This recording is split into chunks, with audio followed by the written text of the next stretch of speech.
For me, I got burned in December of 92. I was placed into a tub of hot water by my aunt, her boyfriend, and her brother, who basically, her boyfriend at the time, Darnell Green, is a Philadelphia police officer, and to this day, still remains within the police department. They what? He still remains within the police department to this day. Oh, really? Yes. That means he's Still on the job. She went to jail for 15 years. She served 7. DHS got her out of jail and gave her kids back.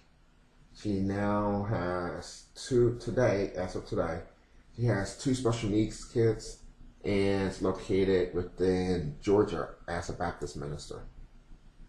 She is? Yes. Wow. And you think her boyfriend is still in jail? No, her boyfriend never went to jail. Never went to. He testified against her and the charges were dropped. You know, cops take care of the cops. You see? Unbelievable. Isn't that those injustice? I'm like, oh my gosh. Unbelievable. Those things are real. And like people refuse to believe that. That's what I can't stand when people are saying like cops, they are here to protect us, da da da. I'm like, really? I mean, like, what about those things that they do? Do they take that into account? Unfortunately, like we see in public safety, you have a firefighter who goes out and burning down people's places. You have a firefighter who goes out and rapes someone. Mm-hmm. You have a firefighter who goes and pull people over when they shouldn't. Mm-hmm. It makes everyone look bad. When you have a police department, a police officer does that. Like in Philadelphia right now, they have the cop, the lieutenant who sucker punched to knock the woman out. They are now holding a fundraiser for him because he got fired. A fundraiser that's coming week on the 2nd. I believe they're holding a fundraiser this coming week. And this is like, it's unacceptable. The guy punched the woman out. It's on TV. It's on video. There's no other parts of the tape. And then you got the wedding ball where they are beating the crap out of the one guy, and the one guy has a heart attack. That's a week later at the Sheraton. And it's like, these are some of the types of issues, but it takes that one officer or that one firefighter to make the whole area look bad. I know. Isn't that something? So now they're doing the fundraiser for what purpose? What are they raising money for? To basically get the guy back his job. Oh. So the union is completely That's backing. the guy who hit the lady? Yes. Unbelievable. It's completely backing this one individual. Oh my gosh. And it's a shame that it's going on. You wouldn't think that would be permissible, but in this case. Well, it's like, what do you do when you have a city government who's somewhat effective and in other ways ineffective? I know. And then now you take that same theory and you go to Chester. I was locked up for 3 days for having a legal narcotic, a prescription. And I know. I mean, seriously. I don't think I put the 3 days. I mean, seriously. How do they do that? I mean, like because they feel they can. Yeah, seriously. Obviously, they know they can too. They know they can because they've gotten away with stuff like that before. You know? Now, this is a copy of the prescription that I had. Oh, good. It's good that you kept that, you know? And still had to spend 3 days in prison. Here's something else I kept. This was my inmate number. I was inmate number 125613. And I was discharged on August 1st. Oh my gosh. And that was this year, right? Yes. Now, here's the funny thing. I'm in there. I'm meeting with everyone. The officer, I was coming from the nurse because while I was in the prison, they were giving me Vicodin. So I got locked up for having Vicodin in my pocket. In jail? They were giving me Vicodin for pain management. So the nurse says, how come they didn't do what we did? We called your pharmacy and they told us what you take. Yeah. That's it. That's all they have to do. But while I'm in jail, guess what they asked for? Is there any way you can help us get resources? We heard the good work you do. Is there any way you can get us equipment because we need vests, we need portable radios, we need this, we need that. Then I end up meeting the officer who arrested my aunt at the jail. And it was like, I'll be damned. Then from there, I end up meeting with a firefighter's best friend, firefighter Reagan from Delaware County, was killed. He was 16 years old, killed on the line of duty. He was at Crozier Medical Center, and or he was fighting the fire, and a garage wall fell on top of him. He was in jail? No, he wasn't in jail. His best friend was a warden. Oh. Happened to be on the unit that they put me on. And he's like, Mr. Commissioner, what are you doing here? And I said, this is bull crap. And he said, where did it happen at? I said, City of Chester. He said, you don't have to explain no more. He says, they don't care who they put them on jail. They put anyone. And I said, yeah, they locked me up for having a prescribed narcotic. He says, what? I said, because of the burns. He says, yeah, I know you're burned. And they said, they locked you up because of this? And I said, yeah. So basically, because of being burned, I got put in jail. I mean, where is the justice in that? I mean, seriously. And then you said and then when you were in jail, they were giving me pain medication.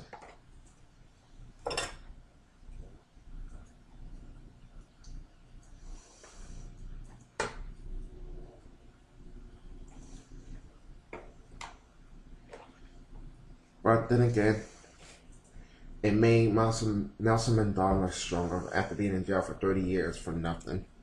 Yeah. I'm in jail for 3 days, and it's like, kind of feel like Nelson Mandela, but not exactly. Well, I mean, it's like, this is like, it's not like, it's less than. I mean, like, maybe the amount of time is less than, but like, that fact remains that, my life could have been wrongfully. Could have been killed, could have been raped, could have been assaulted. Exactly. Because of the injustices of our police department, the injustices of a city, the injustices of a fire department, and its leadership, who has no way of controlling their personnel. Because if it was my fire department, my city, my government, first thing I would have done was issue an apology. Yeah. Second thing I would have done, got the person out of jail, wouldn't let them spend 3 days in jail. And then thirdly, fire those who are responsible for putting that person in jail. Mm-hmm. And you never bite the hand that feeds you. Exactly.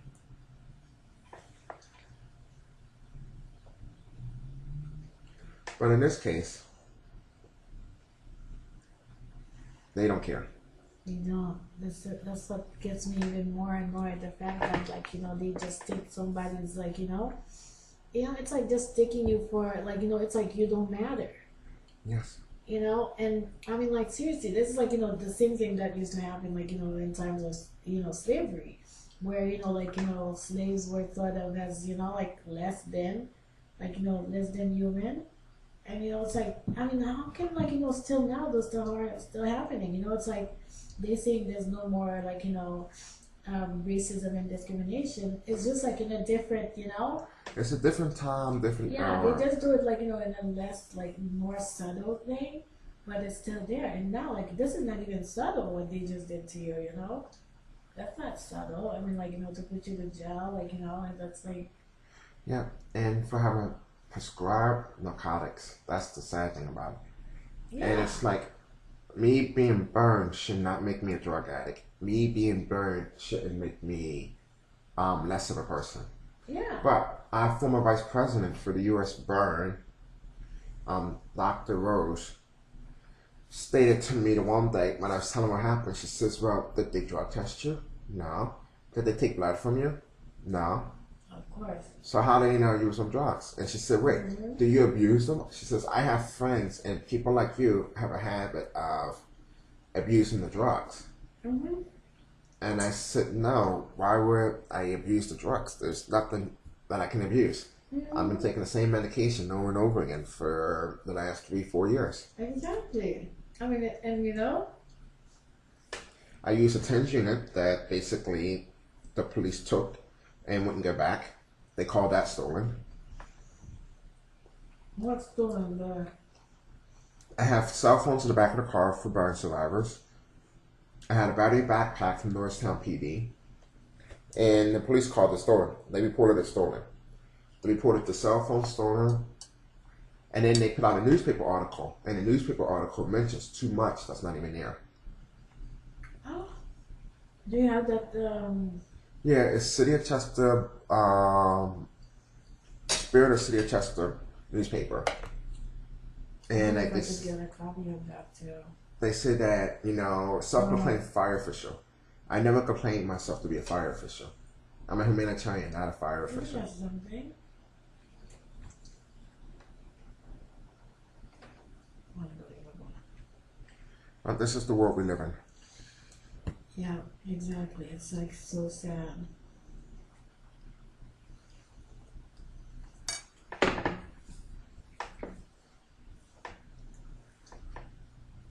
I only wish that people be more understanding and political correct in what they prejudge about people. And it's like I gave these people no reason to mistrust us or to be misguided by us or by me in that matter. I did my best to assist them. And you would think as a burn survivor, not burn victim, because I'm not dead, I'm alive. Exactly. As a burn survivor, these firefighters would be more open than what they have shown thus far. And I don't care if they hate the fire commissioner or love him. They should never took the anger out on me to get back at him.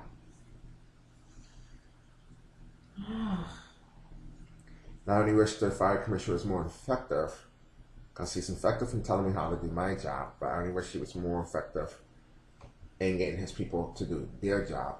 And then hold those responsible for doing this. Exactly. But I mean, like, has he said anything to you after that? Like, you know, like...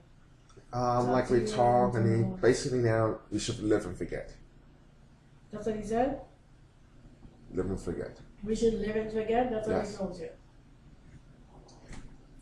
Unbelievable.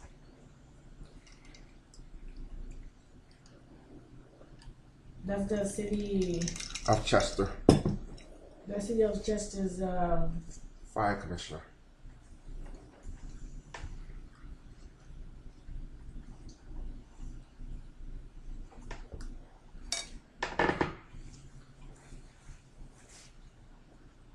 And it's like, I can live, but I can never forget.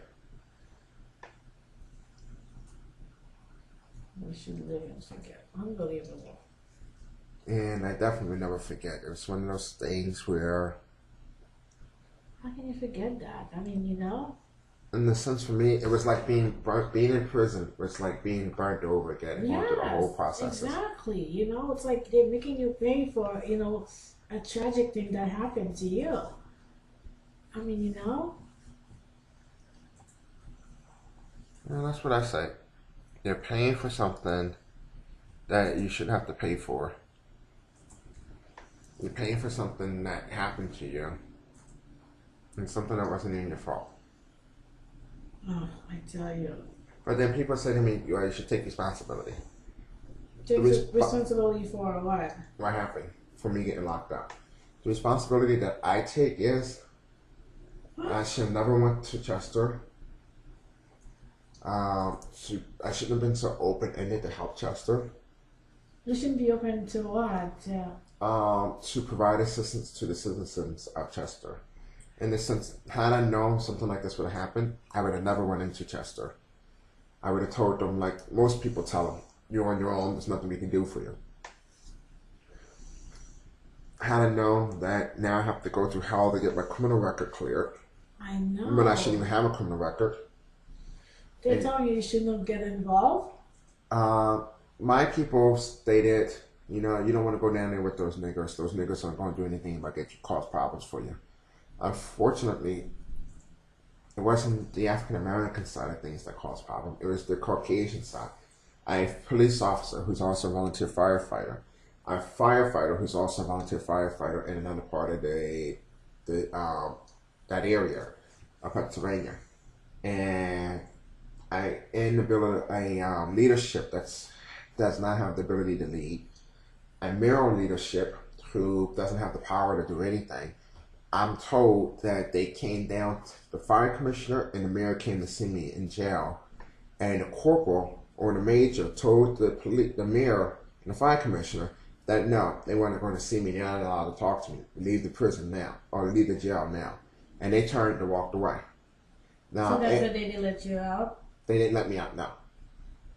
And that's what I mean. It's like, how do you have a mayor be told by someone who works for him, be told no? Right. That's not supposed to be. And these past couple of weeks, just couple months, it's just been one of those things where you take that and you use that as a learning tool. Yeah. To make sure that doesn't happen to anyone else. Exactly. And then you hold those who are accountable. Yeah. And then you hold those who are secondary accountable. You need to be held accountable, because I mean, seriously, otherwise it's gonna keep going like that, and it's like the cycle continues. Right. And my thing is, how far do we go? Do we go to the point where we want people charged for hate crime? Do we want to go where we seek monetary damages? Do you want to go where you see an agency completely torn down and be built again? How far do we want to go? And I'm at the point, because of this stupid newspaper article, and like now, since this happened, I've received about 9 to 12 different death threats already. I've been called the joke.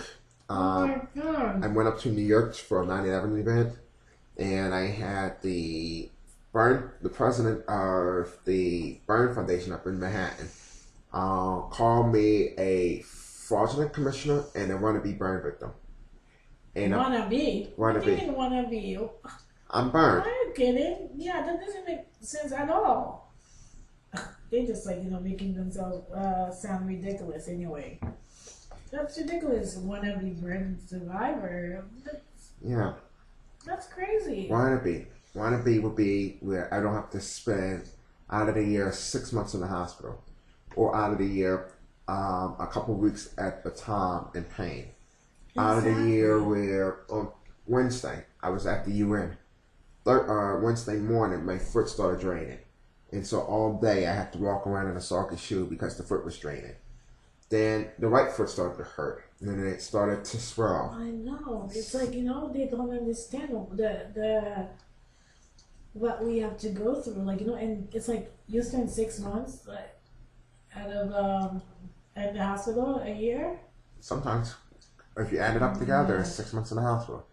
Then the chronic pain, they have to go through the pain all the time. Then to wake up and physically look at your legs and feet, and they think, "Wow, I'm happy to be alive, but I'm sad to have to go through this crap," and then put on the stockings and then put on the shoes.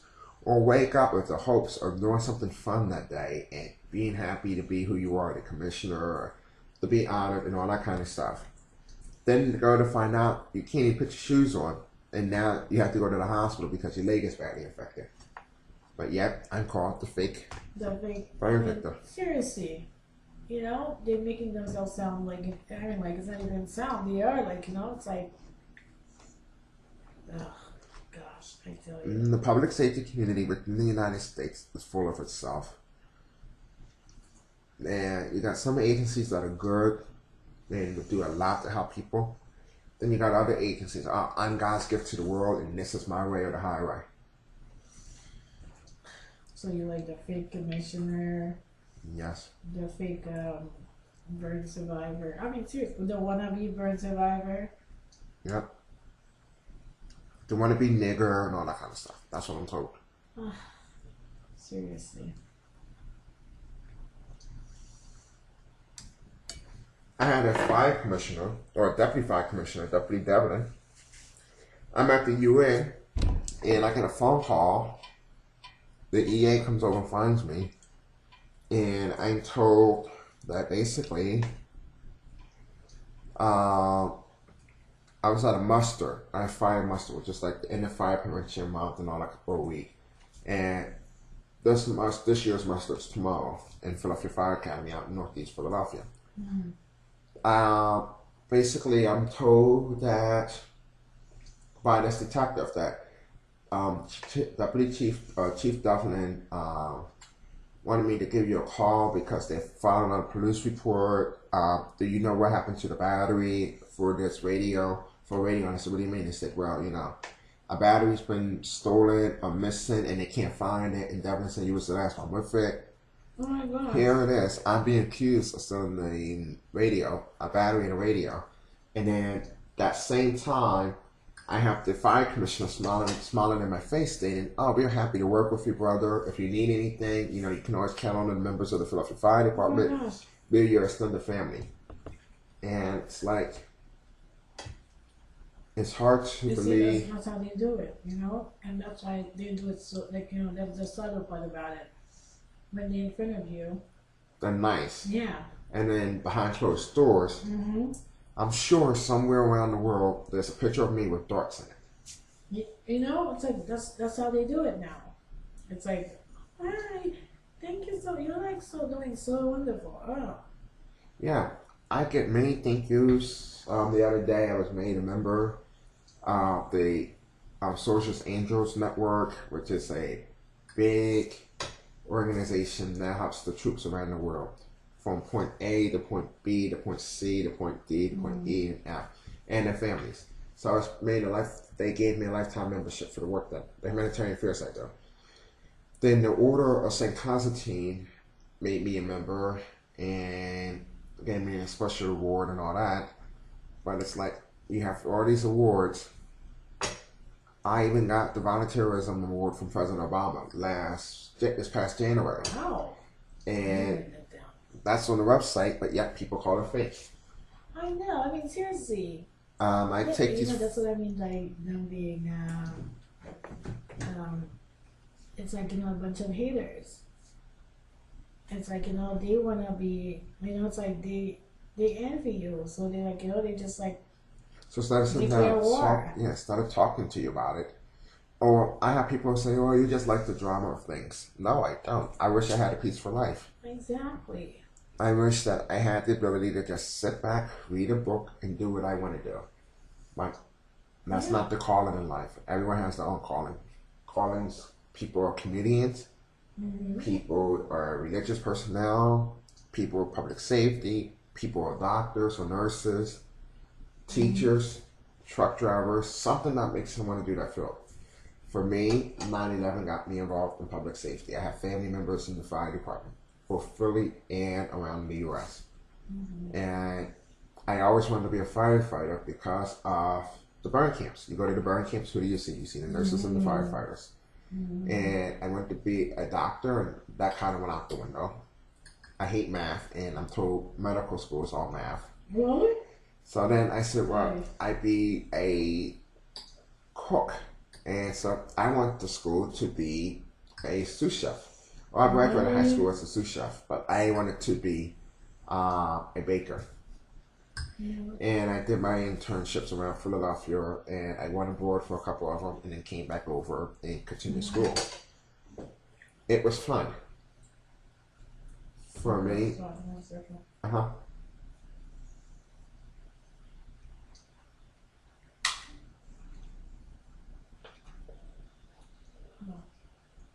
I think they did it first. Sorry, guys. No problem.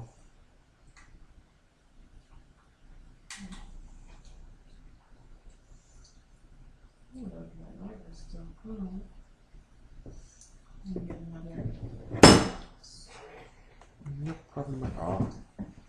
Oh, that's that. Huh. I tell you, this thing's gonna be so aggravated. It's not even funny. The fact yeah, I forgot to tell you. In the next week or so, a couple of weeks, if you have time, can you jot down whatever thoughts that comes to mind about all that stuff? About the fact that you're going through all this stuff because of your burn injury. Just journaling. I already do that. You did? Awesome! I can email it to you. Yeah. Oh, you're perfect. Awesome. Yeah, email it to me.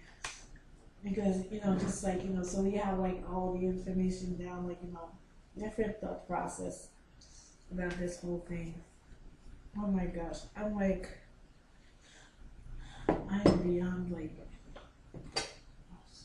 I'm still trying to think this. I forgot how to pop it out. It's so crazy that people would just be so malicious.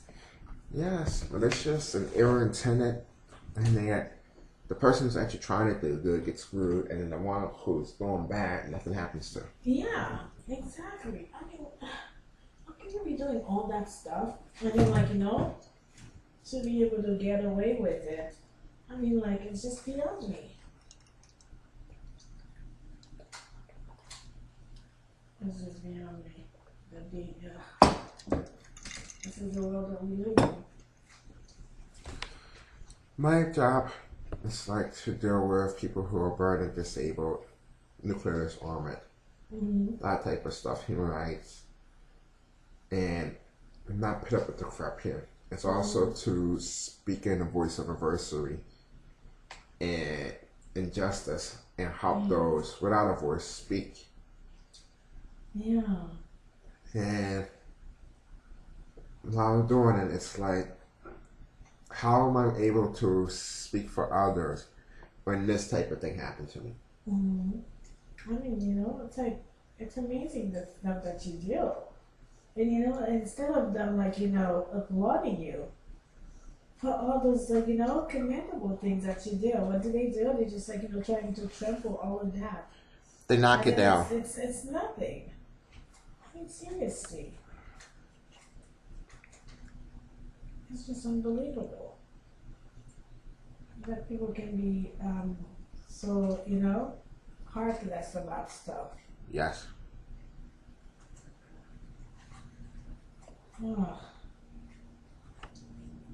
I only wish that life gets better, but in the end, I know it doesn't. It will, because it's we have to keep raising awareness about it. And I feel just having the well-run Congress, in different states, and then you just give tell it on the news, locally. It's just not enough to raise awareness, because it's no. And I think charging an arm and a leg to go to them is not fun either. Because believe it or not, by doing it that way, it turns more people away than it actually gains. Because people in this time of age, I can't afford that. Yeah. Oh, it's just a party. Why would I go just for a party? And exactly. I have better things I can be doing that. I don't get to really meet anyone. I have to go to these support groups. And it doesn't give people the option that are burned to take part. It doesn't. It's just not enough. Oh my gosh, why is this thing doing that? Now I got it out, I get it this way. What do you say? That was it.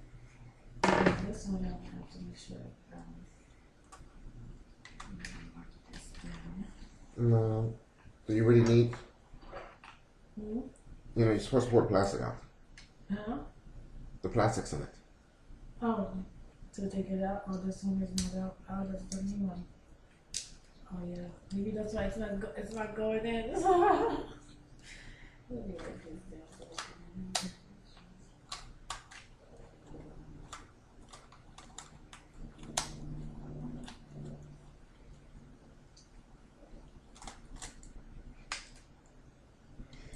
And you put it upside down. Well. You put it upside down. Oh. I tell you, this is really good. There you go. Thank you so much.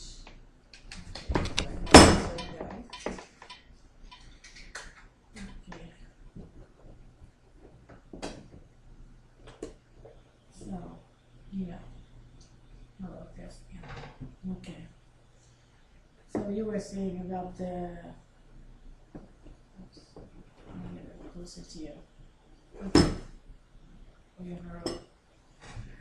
Yeah.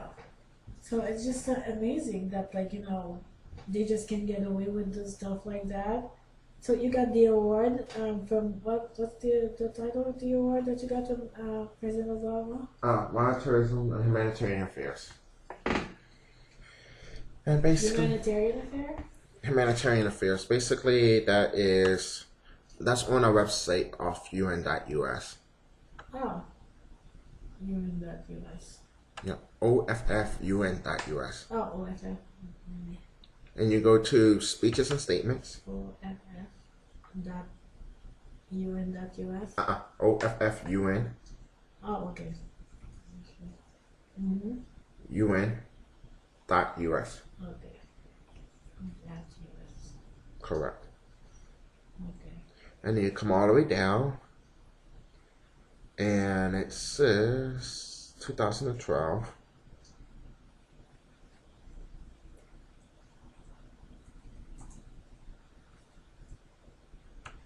And it's January 2012.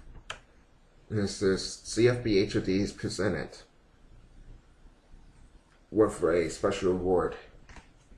So when I go to OFFUN.us, I scroll down. You go to speeches and statements. Oh, speeches and statement. Yes. That is amazing, Chris. I'm like, I mean, seriously, you should be very proud of yourself. Oh, yeah. Don't let these people, make you forget the wonderful things that you're doing. Though they may make it harder, they will not prevail in making us stop the good works that we are doing. Exactly. Because they won't take the they will not bear the responsibility for the people who won't be helped. It will be us who have to bear the responsibility. Exactly. Speeches and Statement. And it's January of 2012, so you come all the way down to the 12th. January. What's the date? January what? January 2012. Oh, okay. 2012.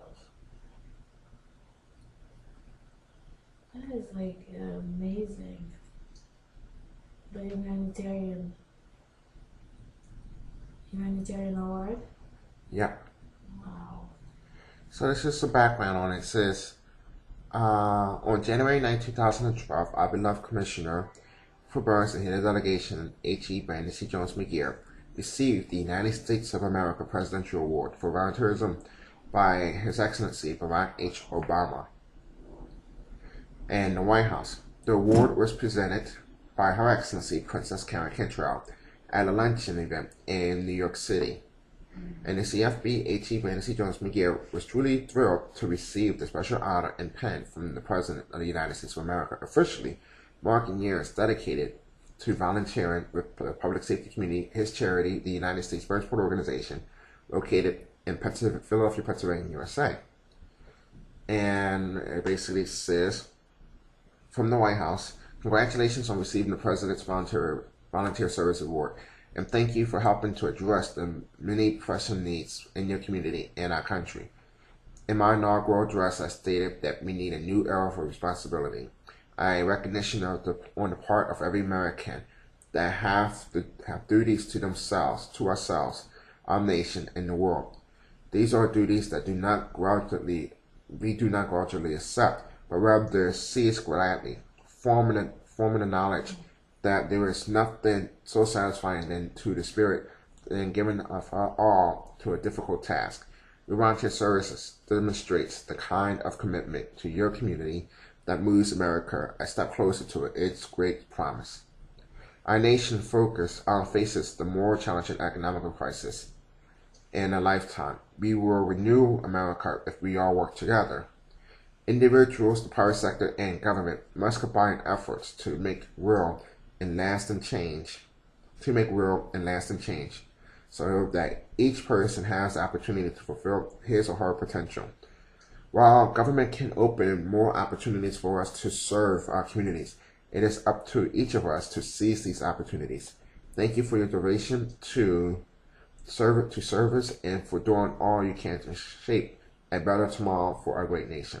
Barack Obama. Wow, that is amazing. Oh my gosh. Now, in my yearly speech, I give a yearly address to Oh, the member really? states to the UN. So for this year, this was my speech. Is it on the Yes. on the same website also? Underneath the same link. Oh, nice. It says, I ladies, have to check that. ladies and gentlemen, as the Commissioner for Birds and head of delegation, acting in conjunction with international standards, I address you as true members of the human family, and most of all, protective members of today's society. Since the formation of the Office of the Commissioner for Birds, the OCB administration has set out on a vast agenda to assist the world's people with all sorts of issues extending from human rights to humanitarian affairs, healthcare, nuclear disarmament, public safety, climate change, and others. However, in 2009, a revised agenda and course of action was required to include all areas of life that require sincere intervention, again, extending from health and human services to human rights, public safety, and building hospitals around the world. Our mission is truly far from over, and we still have a long road ahead of us. I hereby stress our continued commitment to the cause of providing assistance and not handouts. The OCB administration is about the spirit of humanity and what can be done to assist our fellow man in creating that perfect tomorrow for all humankind, without regard to race, sex, creed, and or national origin, but on the basis of people in need of supportive services to move forward with their lives as productive members of society. Furthermore, we have taken notice and deemed 2011 as the year of change, especially in the Middle East, with the successful removal of dictators. This will allow citizens of those communities or those countries to have the opportunity to live without fears of further oppression, and their children can grow up knowing right from wrong in the hopes of a better tomorrow. However, we have not completed our task. People are still suffering in countries around the world, including places like Kenya, Ethiopia, Somalia, and we are not finished yet, not by far. At this conjunction, the OCB administration is working towards a day when people around the world will have the available resources required to sustain basic human life, such as education, employment, healthcare, positive access to food and water, etc. We are also working with public safety vendors to ensure that our public safety agencies have the required tools to preserve life and property, as well as return home at the end of the day to their loved ones. Our rationale is, if a cell can work in the subway system, then why can't the public safety radio system work without failing?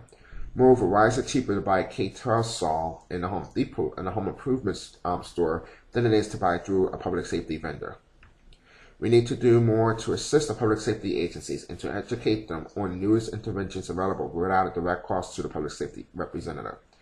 My administration strives for a day when our public safety agencies are treated with the full respect they deserve. Public safety personnel risk their lives to save others in need on a daily basis. They shouldn't be used as chess pieces in the political debate of today's society. Moreover, we strive for a day when people can attain an education without regards to their sex and or nationality, so that they can provide a positive future for their families, therefore requiring less support from the citizen state, which is country at the UN. Furthermore, we welcome the resolutions designed to help facilitate better understanding, strengthening in human rights instruments, as well as their potential protocols. In addition, my administration believes that all people should be treated as they are created equally, and to that effect will do its best to uphold the international standards that have been designed in cooperation with member states. Our citizens must be treated fairly and respected regardless of their background and or nationality. We all inhabit this wonderful planet, and we should do our best to get along with one another. Too many people have died during this past year of 2011, and we need to do more to assist in this area. We should practice fire safety every single day by educating our loved ones on the importance of burn and fire prevention. Our public safety agencies should be equipped to assist in this area. I duly commit my administration to this everlasting goal of keeping our citizens alive to see that better tomorrow.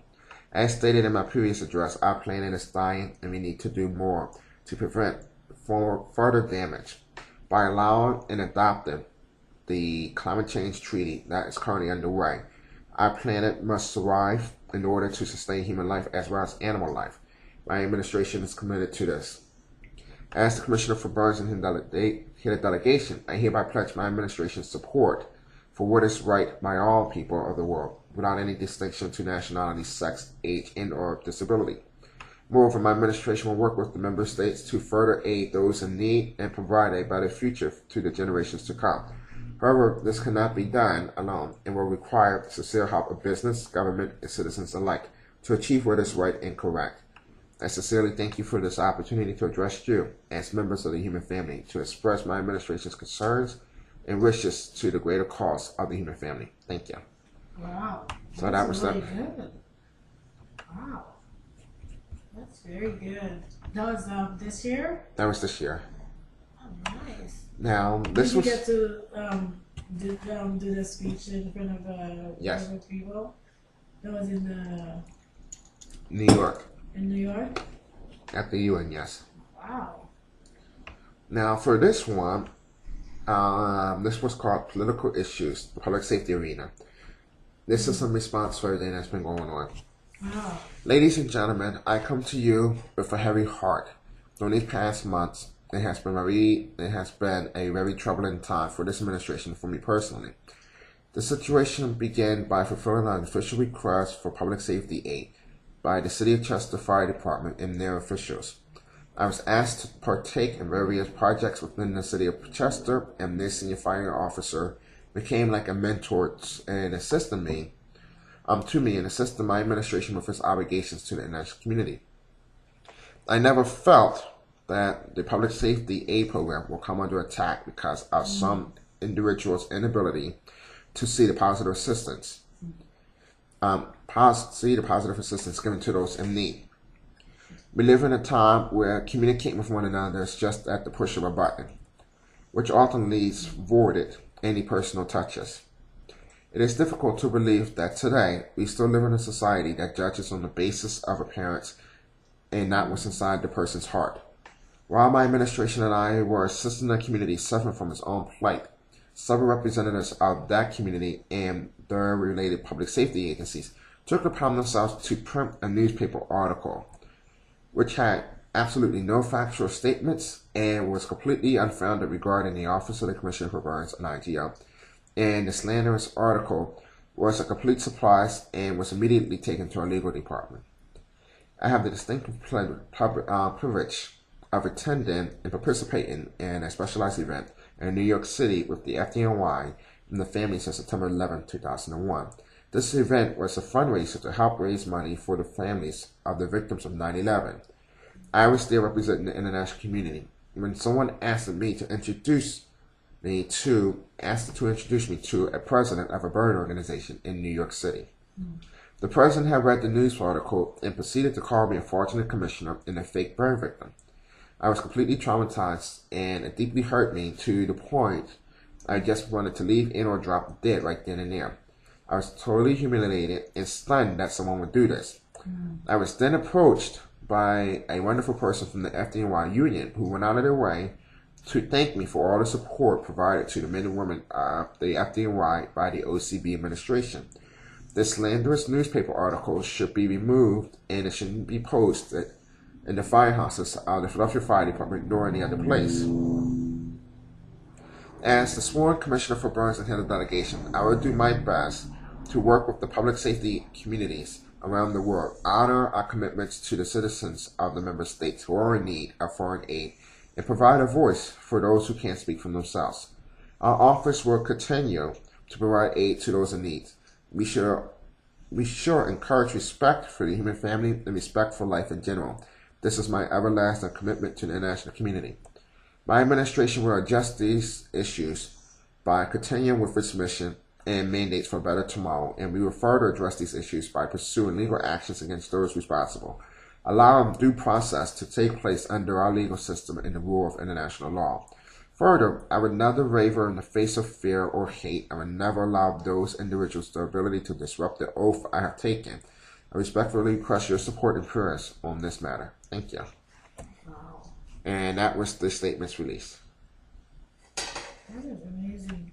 That you know, it's just beyond me that, like, you know, I guess they just like pretend that they don't see what you're doing, or It's just they take it as a joke. They don't understand it, or they don't care to understand they it. don't care to understand it. Like some people they just choose not to see certain things, and I think that's what's going on. Like it's like they just don't want to deal with it at all. And I mean, some people they just like choose not to see it, but these people no, they choose not to see it yet, but they attacking you at the same time. Yes. So they are seeing it in a way because if they throwing darts at you like that, so they are They see it's it. crazy. It's good to ask for assistance, but then when you provide it, now they don't want to know. They don't want no one knowing that you actually helped them. Mm-hmm. So like the burn camp. The burn camp don't want no one knowing that we actually work together. They don't want anyone knowing that I'm out gave money to help start the camp. They don't want anyone knowing that the U.S. Burn and the UN office helps provide assistance to them. They don't want anyone to know that we have the survivors. They have the campsite. We have the clientele that goes to the campsite. They don't want no one knowing that we do help bring kids over from Israel to go to this burn camp. They don't want no one knowing. You guys help with that too? Yes. Yeah, they don't want people knowing about that. Isn't that something? I mean, what's wrong with them, They don't want people knowing. acknowledging stuff like that? What's wrong with that? They don't want people knowing that because of us, Hers donates to us so we can give to the camp. Chick-fil-A donates to us so we can give to the camp. Oh, really? Wawa donates to us so that we can give to the camp. They don't want to recognize that. We never get a thank you letter. But we don't. I guess you're not gonna get a thank you because they don't want to acknowledge it. Right. Forget about a thank you for them. And it's a shame, and it should not be that way. No, not at all. It's just so. It's mind-boggling to me that these people are just so inconsiderate. I mean, was it like that when Alan and Delwyn were they in charge? Nope. It was never treated as bad as that. They were actually pretty cool. This camp director, she has two lives. Marsha is I don't know. On one end, she's nice. On a professional level, no. And I compared, on the professional side of things, I would compare working with her or working with some of the camp people as working with Hitler or members of the KKK. Are you kidding? That's how I would compare it. Wow, that's very huge, Yes. I mean, and it's those are people that you've provided your help to and everything, so it shouldn't be. That's how I feel about it with a lot of things lately. It's like when people tell you, "Oh, you should just turn the other cheek and don't worry about it." It's like, I mean, really, it's an insult, complete insult, and it's further that point of aggression that should never even happen. Mm-hmm. And then that same agency who caused the issues come back and say, "Well, we still need your help. Can you help us with this?" I know, yeah, exactly. They need your help, but forget about them doing all that stuff. I compared that to, I said to the person, I said, thank you. Now can I go back and ask my aunt to put me in a tub of hot water again? That's what I compared that to. Exactly. Or you compare it to a woman going to her rapist and asking them to rape her again. It shouldn't be. It's not right. It's not acceptable by all means. No, it's not. And the fact that they're treating it it's no big deal. It just makes it even worse. Yes. It's already unacceptable. And then when they try to make it seem oh no, it's no big deal. You should just let that go. It's just Yeah, it's like you go to sleep, you wake up, and you hope it's a better day. Mm-hmm. You said something earlier, when I said don't let these people get to you because you've done a lot of stuff that you should be proud of. You said something, I forgot, something in the essence that, you just have to keep going or something like that? I can't remember. For me, it's like you take it and you use it as a learner experience to actually make it go further, and you take that anger that you have inside and use it as a driving tool so that you can do a better job and continue to do what needs to be done. And again, not to compare myself to Nelson Mandela, but I like his books. I like the person. I like what he did for South Africa. But it's like spending 3 days in jail was sort of like my living hell. But then to come out and see what actually goes on in there compared to what goes on the outside.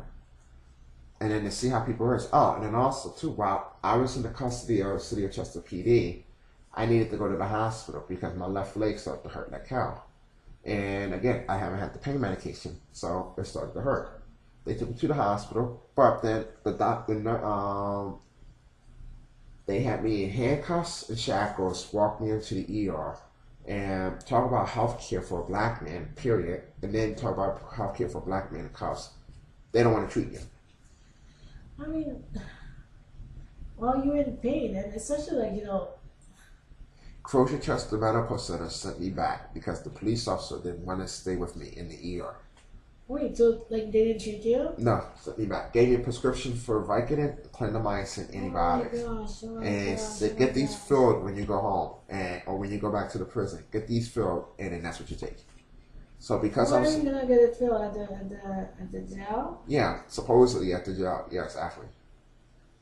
Unbelievable. Unbelievable. So yes, they take these 2 pieces of paper and get them filled. So that was like, you know, when you like, you know, when they took you to the hospital, the first day.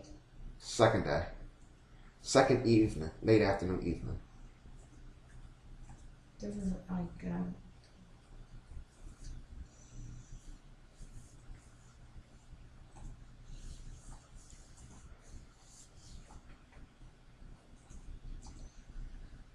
Oh, that was because of the pain, right? Yes. Was it like draining? Yes, it was draining, and the ankles were bleeding.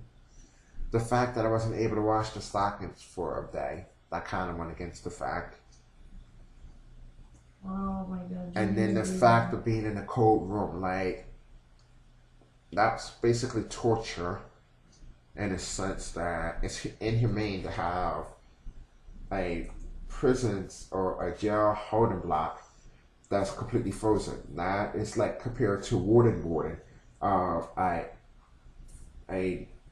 American citizen or a national. And basically, actually, it is torture. It's inhumane treatment. I mean, seriously. To put a person in a cold room, don't give them a blanket or anything, put them in a cold room and say, here.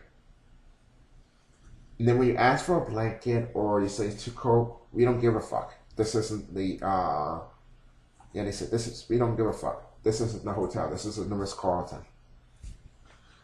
Oh, I mean, seriously. I mean, you know, this is like, you know, something that you can really, like, you know, I mean, seriously, for them to do that to you, I mean, is your lawyer as appalled as we are about that? Like, you know, your lawyer, is he, like, fired up by that? Like, you know, to...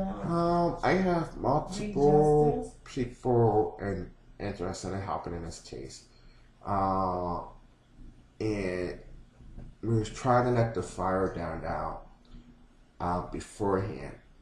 But it's like, I go online, I get some of these clippings, people call me and tell me, oh, you know, they said this about you on the website, said this about you on the website. And it's like, it's getting to the point now where I don't want to wait anymore. I wanted to do something. So I called upon the Justice Department to help out. I called upon other government agencies within the international community itself to assist. Yeah. Because I don't like to see these people charged with a hate crime. Of course. I like to see these people charged with violating the International Convention on the Rights of Persons with Disabilities. I would like these people charged with abuse of powers, false arrest, hostage taken, discrimination against those who are disabled, in ADA violations. Because when the disabled person's locked up, it is the job of the police department, because you're in their custody at the time, to make the disabled person comfortable. And which case they did not do for me. No, not at all. They made it worse. And no time should I have shackles placed around my ankles when I'm burned from the knees to the toes. Oh my gosh. So they put shackles. I mean, what is this? Like, they treat you like a murderer. Yes. Shackles. That isn't that like extreme? Yes, it is. Unbelievable. Oh. So again, they do not care. But we do care, and we would do all of our best possible to alleviate the citizens of that city and the citizens of Delaware County, the citizens of the state of Pennsylvania, for ever having to deal with individuals like that ever again. I mean, seriously. And they took you to the hospital. And Chester Crozier basically... Shackles still? Yes. And Chester Crozier basically blew me off and said, I want to be bothered with being here in the hospital with them, send them back. So they sent me back. They gave me 2 pills and sent me back. They didn't do labs. They didn't even look at the leg. They just sent me back. Oh my gosh. Because I was in handcuffs. And then I was handcuffed to the stretcher while I was there. All this time? All this time. In shackles, did you have like handcuffs also? Yes, I was handcuffed to the side of the stretcher. Unbelievable.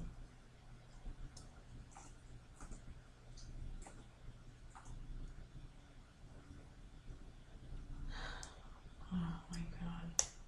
I mean, these people are just like, I don't even know how they live with themselves, like doing these things, and then they just go about their lives like it's no big deal. Correct. And then I had someone come up to me yesterday, our Caucasian firefighter, volunteer firefighter, said to me, "How come you not in jail?" So what do you mean? You should be in jail right now. For what? I read the newspaper articles. So how come you're not in jail? Did you escape from there or something? And I said no. And he proceeded to call the police to check and see if it was okay for me to be walking around the streets. Oh, he said you shouldn't be? I should be in jail for stealing the cars, stealing the phones, and stealing the radio and all that. Oh my gosh. And the fact that and then you got to the hospital, it's the same treatment too. Yeah, I go to a hospital that has a burn center that I've been to before as a burn patient in the same ER as a burn patient for the same infections that I went in beforehand. And they discharged you because you were in handcuffs? In handcuffs. Oh, I mean, seriously. Now, it's funny. I went in the intake unit over at George Hill Penitentiary, and a guy got beat up. A Caucasian guy got beat up. And he's saved by the city, the Chester Township Police Department. And they took him to the hospital. He was not handcuffed to the bed. He was able to walk around the room. He was able to, they gave him treatment. They took x-rays. They gave him pain management. I didn't get any of that at Chester. I got treated as if I was some stupid black guy who committed the most heinous crime of all. Oh my gosh. Unbelievable. And it's a shame. I mean, seriously. Who does that to a human being? And I mean, seriously. It's like we are living, right back, in slavery time. I call this modern day slavery. Yeah, it is modern day slavery. Like the Trayvon shooting was a modern day lynching. Me putting it in jail is a modern day Nelson Mandela. The after fact of going through this is like Germany and the Iranians denying that the Holocaust never happened. Oh my gosh. I mean, seriously, I don't even know what to say about these people. And it's easy to say, you wish you could go after them and do the same thing to them. But then it makes you think, well, what type of person would you be if you went and did the same thing to them? I know, right? Exactly. The cycle would be continuing. Yes. The cycle continues. So then again, that begs the question, what do I do with these people? My job description states that I must protect the rights of those who are blind and disabled. I must speak for the voiceless. So how do I do that? In the same token, not becoming one of those same people who did it to me. Mm-hmm. It's definitely, yeah, exactly. That's fine line, you know. But yet, you know, it's like you can't stay without, like, you know, doing something, because it's just like, you know, not only, you know, like, you know, for your own sake, but like, you know, for other people who don't have a voice. Right. You know. And like when I was in there, I got to meet with some of the prisoners, and they were telling me about their conditions. I got to meet with some of the prison guards who told me about their conditions. I got to meet with the officer, the CO officer who arrested my aunt. I got to meet with him. He told me about the conditions. And it's just interesting to see. Here I am meeting with people, and I'm sitting behind bars with them. Can't escape, can't leave freely, can't do this, can't do that. Have an inmate number, wearing scrubs. But yet, here they are talking to me because they know it's true. They know who I am. Obviously, they can look it up. Here I am. You're talking about the inmates? Yeah, not the inmates themselves, but like the prison guards. They're sitting talking to me about, you know, we can use this, Mr. Commissioner. We can use this, Mr. Commissioner. Mr. Commissioner, can you help us with this? Can you help us with this? When you get out, don't forget about us. Can you make sure that we get such and such and such and such and such and such and such and such? Can you talk to such and such and such about making this a better place? They're telling you that? Yes, while I'm behind bars for something that I didn't even do.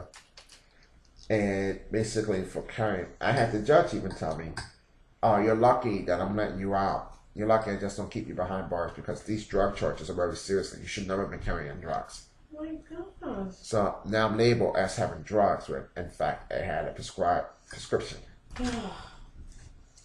Now, and you're dealing with pain, like, you know, injections, all that stuff. Now what makes me mad is, had it been a white guy, I would never have sat in jail. So sometimes I actually wish I was born white instead of the person I am today. And because as a white person, you wouldn't have any issues. As the right person, the world bends over to make sure that you're taken care of. As a disabled Hispanic, American Indian, African American person, you're pretty much told you can go fuck yourself. I know. Because, you know, it's not the same treatment, that's for sure. No, it's not. And it's not something that, as we say, it's easy. And even looking at places in New York City to move to, I'm staying at me, the realtor, and my intern are there. And this is a couple weeks before the GA, or a week before the General Assembly at the UN. I'm in Manhattan on the Upper East Side, Fifth Ave. The Caucasian woman asks my intern, who's Caucasian, if she's buying a place. And she says, no, she's not. The commissioner points to me. And the intern, the woman goes to me, she goes, so are you looking for someone? Or are you just shopping, looking around, or are you actually buying this for someone? The broker says, no, the commissioner's buying this place. This is ours. So 20 minutes later, we're upstairs, and she says, well, how are you going to afford this, and where are you getting the money from, that kind of thing. And it was like, I can't believe it. The broker said it to me when he was in the car. You know, I wanted to punch you out because those are questions you're not allowed to ask. You go to a 3-month class that you're not allowed to ask. And then to assume that you're basically enough then and you can't afford this.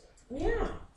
It's like, you know, this is none of their business, and they weren't supposed to ask you that. But they do. They do. That sounds right.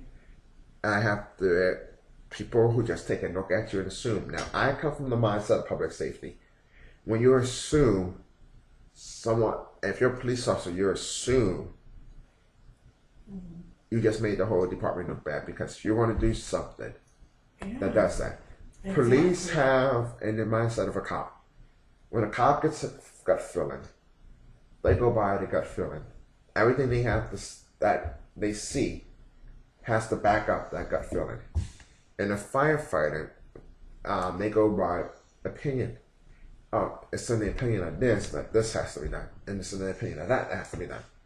And EMS is one of the easiest. It's hard, but it's easy because you can only treat what you see in front of you. But then again, I have the fire commissioner who tells me, you guys do too much, or you do too much. You should have a one-set mind.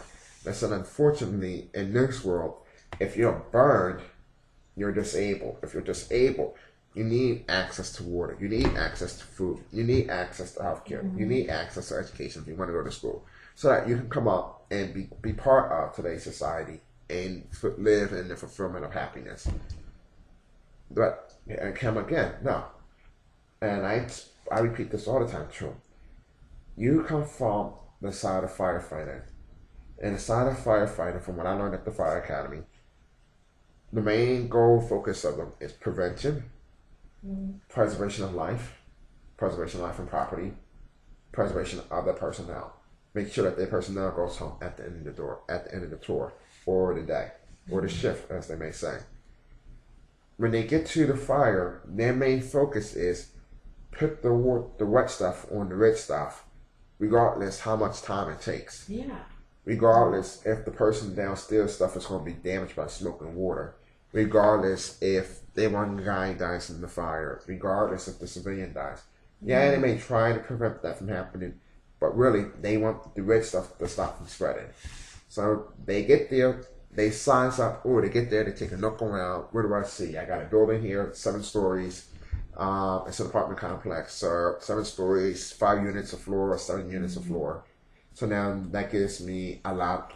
I may have 2 bedrooms, 1 bedroom, 2 bedrooms. So that's now 2 people, 1 person or 2 people per floor, if it's lucky, per unit. So I may have 12, 14 people on the floor. Now I have to figure out where's this fire at? Why is it so smoky? Once it's there, what do I do? What kind of resources do I need to put out the fire? Do I need more hoses or more hose lines? Do I need more water sources? Do I need more personnel? Do I need more rescue equipment? Do I need EMS? Do I have to go through the whole ICS protocol? And that's what they're thinking of. And I say that to them all the time. I say, for us, we're thinking about the long-term goal. For you, you're thinking about the immediate goal that will help alleviate the situation that you happen to be in. Exactly. Oh, I'm sorry. No problem.